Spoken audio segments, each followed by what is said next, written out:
नमस्कार ओडिया मंजू रोषे आपण मानक बहुत बहुत स्वागत। आज आम चकली बनईचु। आसतु देखा यही चकली बनवाई कौन सब सामग्री दरकार अच्छी। एठी मु 1.5 बाटी अरुआ चाउल नहीं ओजन में 200 ग्राम हम ताको 2 घंटा आगर मु भिजेकी रखी ताको सुखेकी मु ग्राइंडर ग्राइंड करी तार चूना नहीं।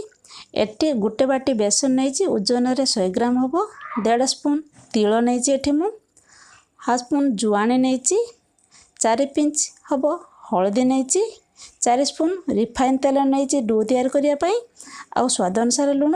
आसतु आम चकली डो तैयारी करदे। एबे गोटे मु पात्र नहीं से चाउल चूना पकईदेली।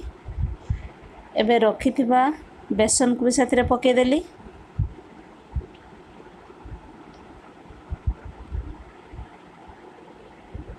टेस्ट अनुसार लुण देवे।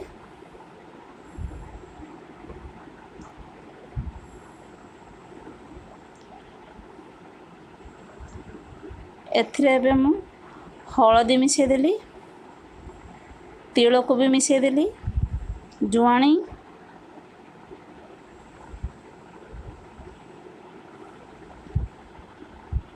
तेल को भी भल कर मिसे तेल टी भल कर गोली देती। आउ ए डो तैयारी करने एठी किछि मु उषुम पानी नहीं अल्प अल्प पानी ढाली आम डोटी तैयारी करदेलु। एटा टिके शक्त हबो। या को बे घुड़े कि मु आधा घंटा पर्यंत रखीदेवी। आधा घंटा हो गलानी। एबे डोटी को बाहर करी हाथ रे भल करी टिके चकटिबा।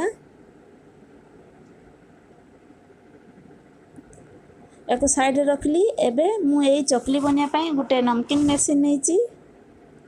एई मेसिन रे विभिन्न वेराइटी रे हमें नमकीन बनै परिबा।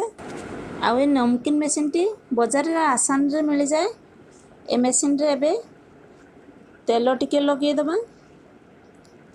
तेल लगेले आम डोटी आइथिले जड़ब नाही। एइथिरे आम बनैबा। एटाको आम खुली देलु। खुली दे संचार लगे देलु। या बंद करी आम रखीदेलु।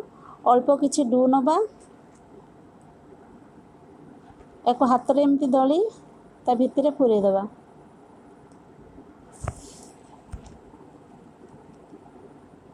एबे मेसिन टी आम बंद करदबा। आउ डो को मु घुड़े की रखीदेली। एबे गोटे थाली रे आम तेल लगेदेबा। एइथिरे आम चकली बनै की रखिबा। तेल लगला परे चकलीटा जड़ी बनाई एथिरे। आउ ये नमकीन मेसिन विभिन्न वेराइटी भी मिले।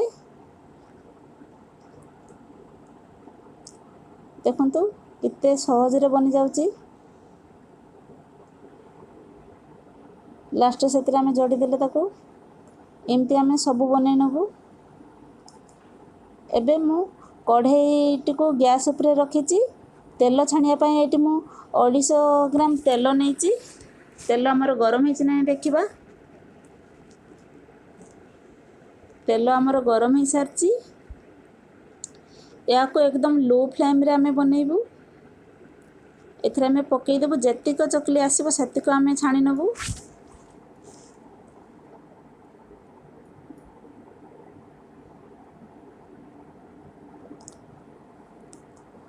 चकली आमर हो गलानी गोटे साइड। या को उल्टा करदबा। गोटे साइड चकली बनैया पाई प्राय 7-8 मिनट लगी थाए लो फ्लेम रे। देखंतु आमर चकली बनी सारानी। या को एबे गोटे प्लेट आम बाहर करी रखीदेबा। आउ बाकी तक चकली आम एमती बनै नबा। मु आशा करुच्ची ए नमकीन चकलीटी आपन को निश्चय भल लागिबो। या को स्टोर करी आपन मासे पर्यंत रखी पारिबे। तेनु एई दीपावली रे या को निश्चय ट्राई करिवे। आ केमिति हला आपन को अनुभव मो सहित शेयर करिवे। जदि ए रेसिपीटी आपन भल लागे ताले मो वीडियो को लाइक करिवे, शेयर करिवे, आ सब्सक्राइब करिया को भूलिबे नाही। धन्यवाद।